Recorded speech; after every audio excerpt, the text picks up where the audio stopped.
भविष्यावर बोलू काही या कार्यक्रमात संपदा सगळ्यांचं स्वागत करते आणि राशी चक्रकार शरदजी उपाध्ये इथे उपस्थित आहेत, त्यांचे मनापासून स्वागत करते। भविष्यावर बोलताना आपण ग्रह, राशी, कुंडली, भावेश या सगळ्याचा अभ्यास केला। अगदी स्तोत्र सुद्धा आपण जवळ जाऊन पाहिली की ज्याचा अंदाज, ज्याचं फलित आपल्याला काय मिळू शकतं। आता आपण आणखीन एका नवीन विषयाला सुरुवात करणार आहोत। शब्द नवीन नाही, पण तरी सुद्धा वय जसं बदलतं आणि अभ्यासाचे विषय बदलतात तसे ते शब्द पुन्हा नवरूप घेऊन आपल्या समोर येतात। बरोबर आहे, तुम्ही शब्द बरोबर ओळखलायत। कुंडलीचा अभ्यास करताना नक्षत्र याच्या अभ्यासाशिवाय पुढे जाता येत नाही।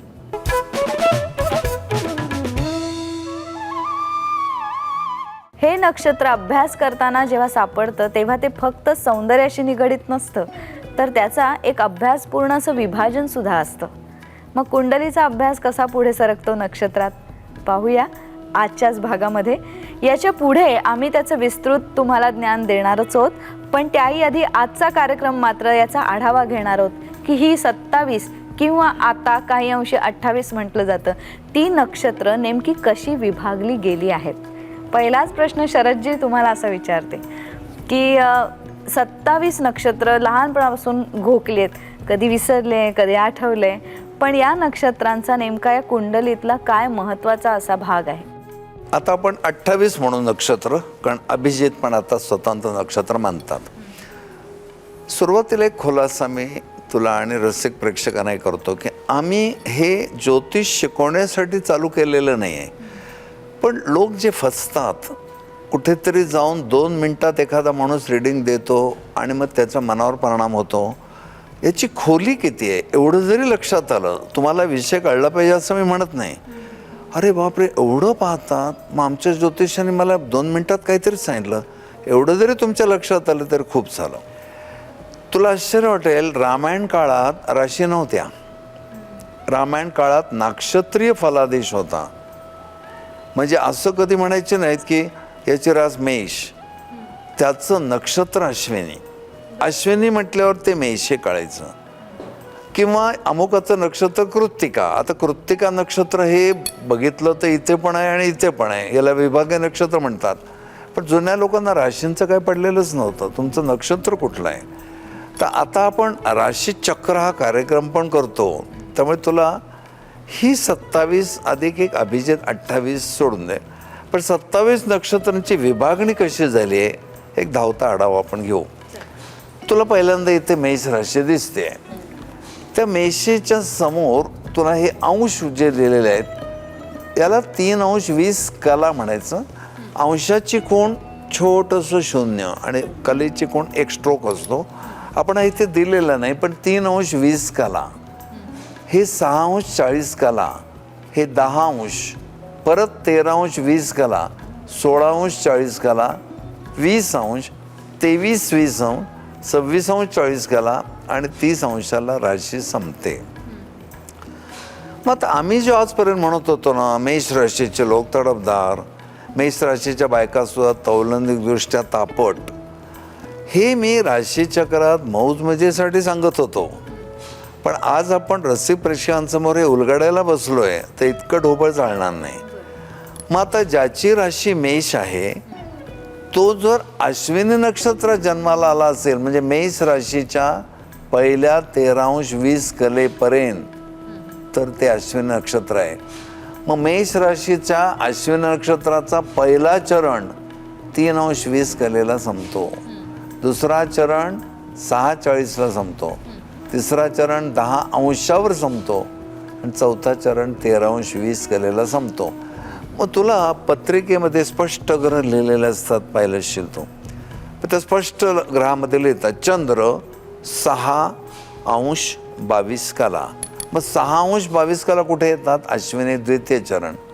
मग तुझ्या पत्रिकेत लिहिलं जाईल या बालकाचा जन्म अश्विनी नक्षत्राच्या द्वितीय चरणावर झाला आहे। हे एवढ्यापुरतंच महत्त्वाचं नाही, याच्यावरून पुढे महादशा पण काढायच्या आहेत, म्हणून नक्षत्र काळजीपूर्वक पाहायला पाहिजे। मेष राशीतलं पहिलं नक्षत्र 13 अंश 20 कलेला संपतं, तिथे भरणी चालू होतं, 13 अंश 20 कलेला भरणी चालू होतं, 3 अंश 20 कलेचा एक चरण असतो, 16:40ला पहिला चरण संपतो, 20 अंशाला भरणीचा दुसरा चरण संपतो, 23 अंश 20 कलेला भरणीचा तिसरा संपतो आणि 26 अंश 40 कलेला चौथा चरण संपतो.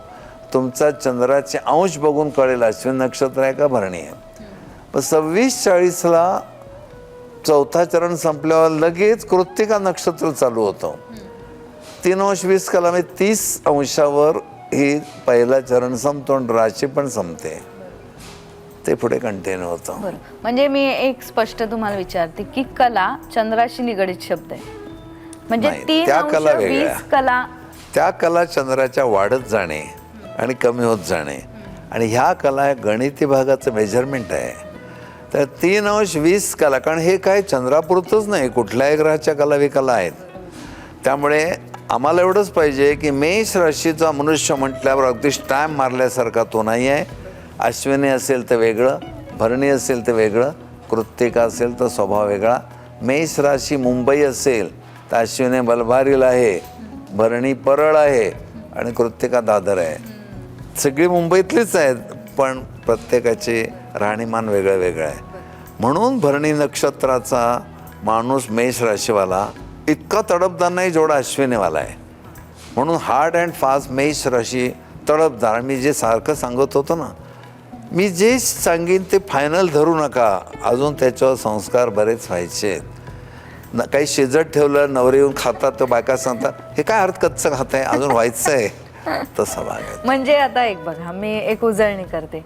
याच्यात अंश आणि कला महत्वाचे, याच्यात चरणही महत्वाचे, आणि अश्विनी भरणी कृतिका म्हणजे मेष रास अश्विनीवर संपत नाही किंवा भरणीवर संपत नाही, तर ती कृतिकेचा एक चरण चालू सुद्धा होतो. घेते. आणि समजा इथे पहिलं नक्षत्र पहिली म्हणजे राशी. पहिल्या राशीची 2.25 नक्षत्र करेक्ट. संपली. आता पुढे तिथून वृषभ चालू होणार. मग तुम्ही जर सांगितलं की माझं नक्षत्र कृत्तिक आहे, आता हे जन्म नक्षत्र म्हणजे चंद्र कुठल्या नक्षत्रात ते आपलं जन्म नक्षत्र. राशी जशी चंद्र कुठल्या राशीत ती आपली राशी. तुझं मला सांगितलं माझं नक्षत्र कृत्तिक आहे तर माझी रास ओळखा, तर मी म्हणे नाही, कृत्तिक आहे विभागीय नक्षत्र आहे, इथे पण आहे आणि इथे पण आहे. मग तू म्हणालीस कृत्तिका नक्षत्राचा प्रथम चरण आहे मग मेष, पण दुसरा तिसरा चौथा असेल तर वृषभ. इथे कृत्तिका चतुर्थ चरण संपतो, रोहिणीला सुरुवात होते. मग मी जर तुला विचारलं रोहिणी नक्षत्राच्या प्रथम चरणाची व्याप्ती काय आहे, तर तू सांगतील वृषभ राशीच्या 10 पासून 13 अंश 20 कलेपर्यंत रोहिणी प्रथम चरण आहे. दुसरा चरण 16 अंश 40 आहे, तिसरा चरण 20 आहे, आणि चौथा चरण 23 अंश 20 कलेला आहे. रोहिणी संपलं पण राशी संपली नाही. मग मृग चालू होतं त्याच्या पुढचं, पण ते मृगाचे 2 चरण झाले की वृषभ संपते, मृग कंटिन्यू करतं मिथुन येत. मग माझं जन्म नक्षत्र मृग, माझी रास कोणती, चरण बोला. चरण कळल्यावरच ती राशी कळते. आणखी खुलासा, नक्षत्राचा फलादेश आहे पण चरणाचा नाही आहे. की मेष राशीत अश्विन नक्षत्र तडपदार आहे पण दुसरा चरण फारच तडपदार आहे असं नाही. 4ही चरण एकाच वर्णनाचे आहेत. मग पुनर्वसू चालू होतं. आता ही सगळी लिंक तुमच्या समोर आहे. ही सगळं मीनपर्यंत रेवतीला चौथा चरण संपतो. असं 12 राशीमध्ये 27 नक्षत्र विभागली आहेत. आता मी तुला प्रश्न विचारणार आहे, स्वाती नक्षत्राचा दुसरा चरण कुठे संपतो? स्वाती नक्षत्राचा दुसरा चरण संपतो तूळ राशी, तूळ राशीमध्ये 13 अंश 20 कलेला संपतो. बरोबर आहे, कारण इथं सुरू होतं इथे संपतो. म्हणजे- आता आणखी विचारू मी जरा, थांबा की नेमकं थोडं मागे जाऊया आणि नक्षत्र म्हणजे काय, त्याची व्याख्या काय ते सांगा. आता गणिती भाग हा शेवटचाच, ह्याच्यानंतर असं काही येणार नाही. आपण थोड्याशा व्याख्या परत रिपीट करू. की असा एक प्रश्न विचारला होता, what is astrology? Astrology is the science of prediction based upon the influence of the planets upon the lives of men and women. तारा म्हणजे काय? स्वयंप्रकाशी स्थिर आकाशस्थ गोल. ग्रह म्हणजे काय? परप्रकाशित गतिमान आकाशस्थ गोल. मग नक्षत्र म्हणजे काय? तारकांचा पुंजका. अनेक तारकांच्या पुंजक्याने 30 अंशापर्यंत जेवढी व्याप्ती होते आता त्या 30 अंश म्हणजे पुन्हा थोडी आकाशाची कल्पना देतो. सूर्योदय झाल्यावर समजा 6 वाजता सूर्योदय असेल, 6 ते 8 सूर्य कुठे असेल ही कल्पना करू. तेवढ्या याला 30 अंश म्हणतात. 8 ते 10 कुठे येईल ते आणि 30 अंश. असं हे पूर्वपासून पश्चिम क्षितिजापर्यंत तुला 30 जाता येईल. आणि त्या राशीमध्ये 2.25 नक्षत्र येतात. ह्याच्यापेक्षा आधी अनेक तारे एकत्र येऊन नक्षत्र बनतं. उदाहरणार्थ पहिलं अश्विनी नक्षत्र आहे, हे 3 ताऱ्यांचंच आहे.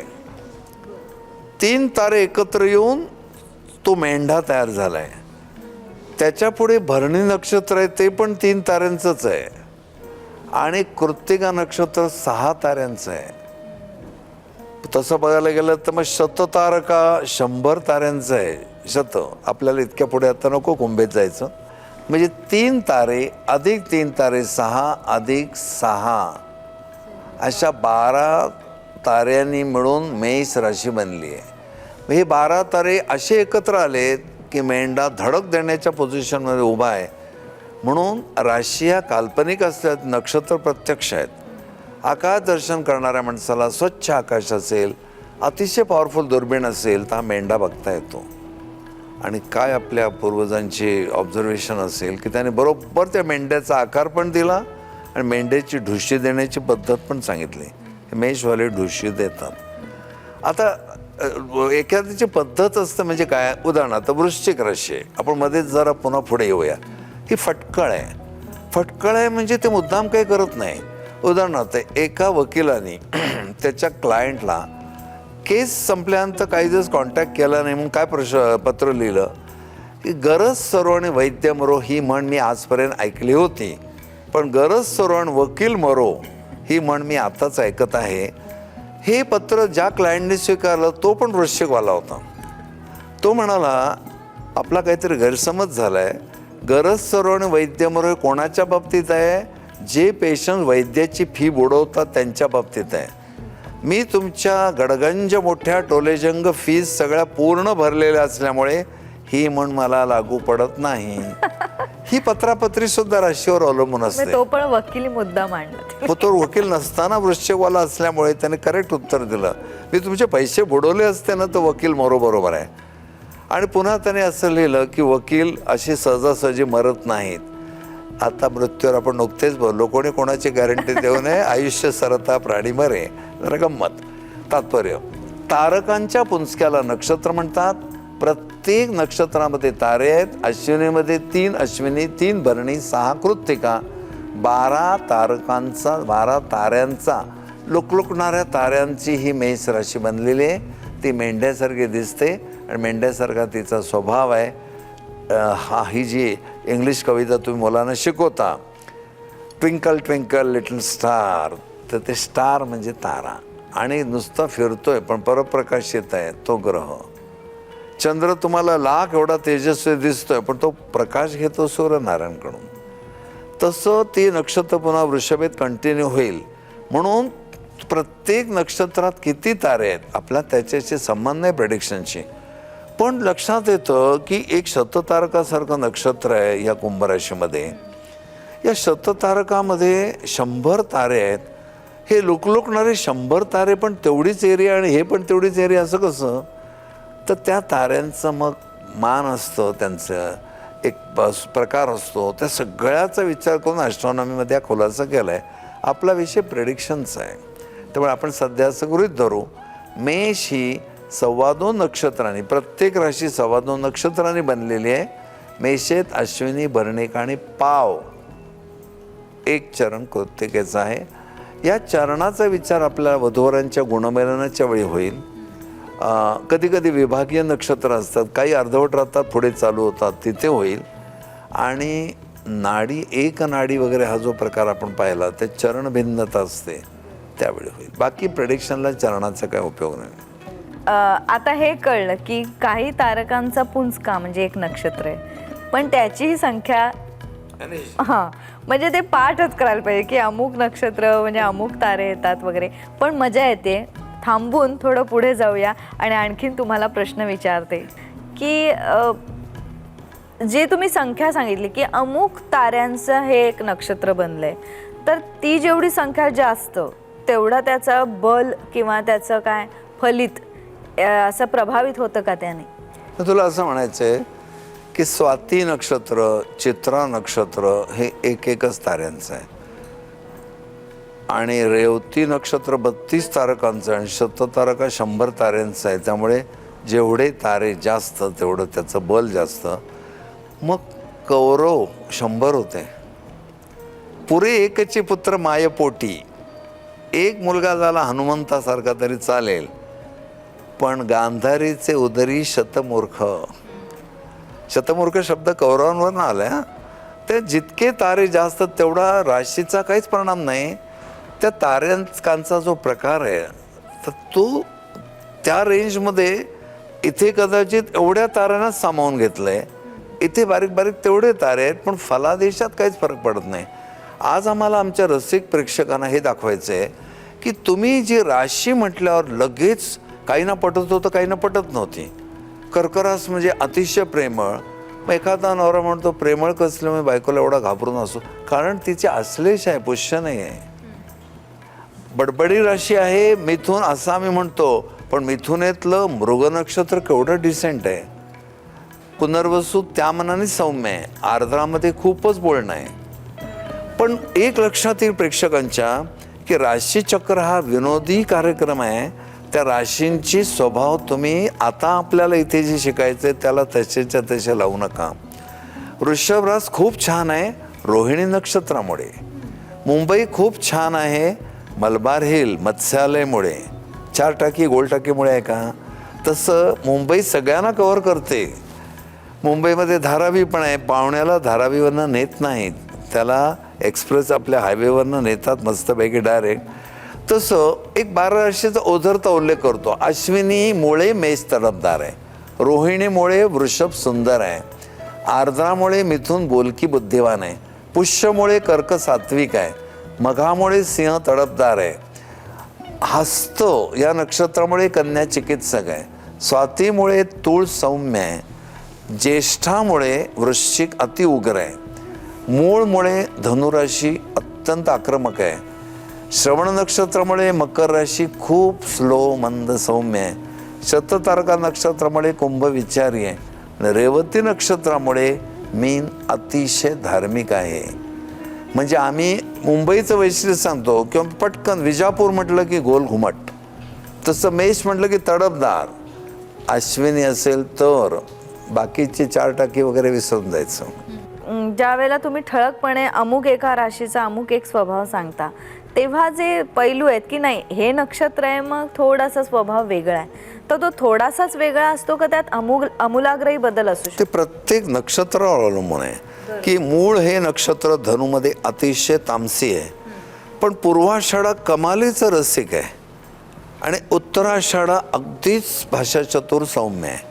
हे राशीप्रमाणे फरक आहे, असा हार्ड अँड फास्ट नियम नाही त्याला. पण खूप इंटरेस्टिंग आहे. केवळ राशीवर अवलंबून राहू नका. नाक्षत्रीय फलादेश महत्वाचा आहे. बरोबर, नाक्षत्रीय फलादेश.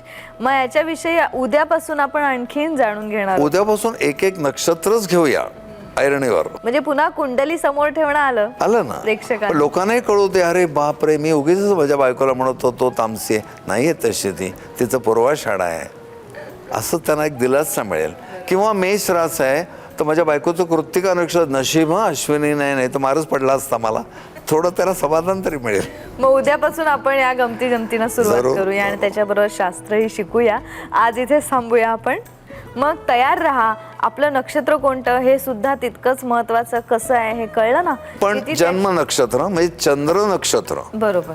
तुम्ही उद्यापासून ऐकणार आहात ते चंद्र नक्षत्र. बरोबर. चंद्राच्या खाली काय नक्षत्र ते बघा. आज इथेच थांबते. नमस्कार. नमस्कार.